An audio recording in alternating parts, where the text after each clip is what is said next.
Hello, everyone, and welcome to my first draft video of the 2023 offseason. If you followed me in the 2022 offseason, you know that I did top 5 position rankings at each position and entirely too many mock drafts. And I'm ready to get that process kicked off and start looking to the 2023 NFL draft. But before I start talking about players from the 2023 draft, I want to look back at some of my takes from the 2022 draft. And so in this video, I'm going to talk about the 7 players that I was most right about in last year's draft. Now, this isn't necessarily all of the best players. It's the players that maybe I was most far off from consensus or guys that I ended up being right on. And so without any further ado, let's dive in to number 7. The number 7 player that I was right about in the 2022 NFL draft was cornerback Ahmed Gardner. Yes, I know Sauce Gardner was highly touted as a prospect. He ended up being selected number 4 overall by the New York Jets, and that was actually one spot above where he was on my big board. I had him at number 5 on my big board. He was my CB1. In my initial rankings, I had Derek Stingley as CB1, but by the time we made it to the draft, I had flipped those. He was 1, Stingley was 2, and there's no comparison after their rookie seasons. Sauce Gardner made first team All-Pro this season. He allowed just 1 touchdown all season while intercepting 2 passes, recording 14 pass breakups, and generating negative 28.8 EPA when targeted, which was the second best among all corners, not just rookie corners. He was second among all rookie corners in missed tackle percentage at 7.6%. So it's not just in coverage, but he can rally and tackle if you manage to catch the ball on him. He was targeted 74 times this season and allowed only 34 receptions. On 642 coverage snaps, he only gave up 361 yards receiving. He was named AP Defensive Rookie of the Year, deservedly so. He made the Pro Bowl. He was first team All-Pro, as I mentioned. He is the number 7 person that I was most right about in the 2022 NFL Draft. Now let's move on to number 6. The number 6 person that I was right about in the NFL Draft in 2022 was edge rusher Kavon Thibodeaux.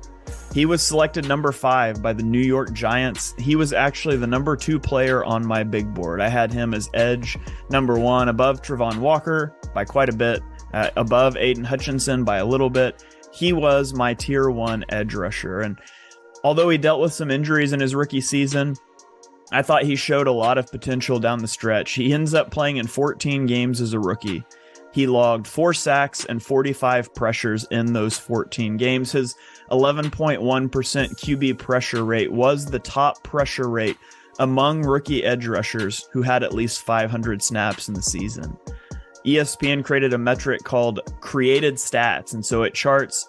It awarded the stat to the person who got to the quarterback first. Maybe you forced him up off of his spot into someone else. You didn't get credit. He was the only rookie in the top 16 of that metric with 9.5 created sacks. Kavon Thibodeaux put out a lot of good tape in his rookie season, and I can't wait to see what he's going to do moving forward. For my number 5 player that I was most right about, we're going to get out of the first round entirely and talk about a guy whose name you still might not know. It's interior defensive lineman Travis Jones. Travis Jones was the number 52 player on my big board. He was my 6th rated interior defensive lineman. He ended up going number 76 overall to the Baltimore Ravens. The Ravens, they just tend to draft guys that I like, as we'll see later in this video. He's not much of a pass rusher. He's more of a defensive tackle, a run stuffer. He had 162 pass rushing snaps as a rookie, and he had 5 pressures and 1 sack. So not great numbers, but that's not what he's there for. What he's there for is to stop the run. And against the run, he had 24 tackles, 19 run stops, which is a stop that constitutes a failed play for the offense. It doesn't count towards offensive success rate. And those 19 run stops ranked 2nd among rookie defensive tackles. He started slow to the year, as you might expect a 3rd round pick to do, but he showed potential down the stretch, helping to anchor the middle of that Ravens running defense. And for that reason, Travis Jones is my number 5 player I was most right about in the draft. At number 4, we're going to keep it in Baltimore with center Tyler Linderbaum. Tyler Linderbaum was the 10th player on my big board. He was my interior offensive lineman number 1 in the draft, and he was selected with the 25th pick by the Baltimore Ravens.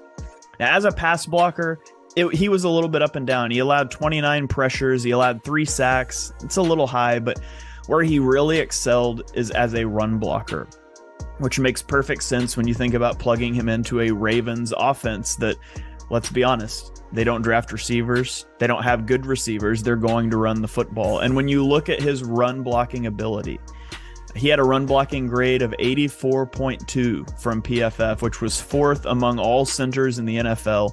His 74.7 overall grade ranked 6th among centers. So Tyler Linderbaum, a versatile piece in the middle of their offensive linemen. He's athletic. They're going to be able to use him to do a lot of things moving forward. The Ravens got a good one in Tyler Linderbaum. My number 3 player that I was most right about in the 2022 NFL draft, we're going to keep it on the offensive line and talk about interior offensive lineman Dylan Parham out of Memphis. I loved Dylan Parham in the process. He was ranked number 54 on my big board. He was my 4th ranked interior offensive lineman, and he went number 90 overall to the Las Vegas Raiders. One of the things I loved about Parham was just his versatility. I'd mock drafted him to so many different teams last offseason as just a project, a developmental guy on the interior of your line. And he showed that off as a rookie. He played snaps at center, 137. He played 110 snaps at right guard before he settled in at left guard for 789 snaps. In all those snaps, he logged the 2nd highest rookie offensive guard overall grade from PFF. Now, he did allow 6 sacks, and some of that is by virtue of not having a set position for so long and moving around, but I truly believe he showed his value as a versatile piece that can play anywhere on the interior offensive line, and for a late 3rd round pick, it was a steal by the Raiders to get Dylan Parham. For the number 2 player on my list, we're going to go all the way to day 3 of the draft and talk about cornerback Tariq Wallen. Tariq Wallen was selected at number 153 overall by the Seattle Seahawks, 1 pick ahead of my Philadelphia Eagles. And Wallen was the number 55 player on my big board, so he was selected almost 100 slots past where I had him. I had him listed as CB8 in the draft. Tariq Wallen had a unique athletic profile, a 10.0 relative athletic score, literally the most athletic cornerback ever to test at the combine. And you can see it when you turn on his film. There's a little bit of rawness in his game, but the athleticism, the explosiveness, it paid dividends for Seattle. He had 6 interceptions and 16 passes defensed this season. He allowed just a 49.8 passer rating when targeted, which was the lowest of all corners with at least 200 coverage snaps.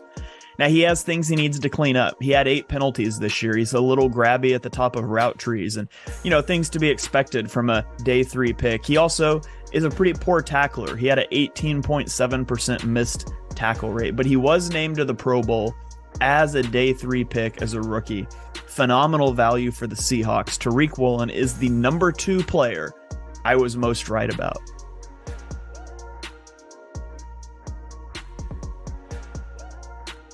Without further ado, the number 1 player on this list, the guy who I was more right about than anyone else in the draft, it's wide receiver George Pickens. George Pickens was number 26 on my big board. That was wide receiver 5 for me. He fell all the way to the 52nd pick, where he was selected by the Pittsburgh Steelers to pair with rookie quarterback Kenny Pickett. So we have that Pickett to Pickens connection, and we saw it strong over the second half of the season. George Pickens is a true outside wide receiver. He took 86.6% of his snaps from a wide alignment.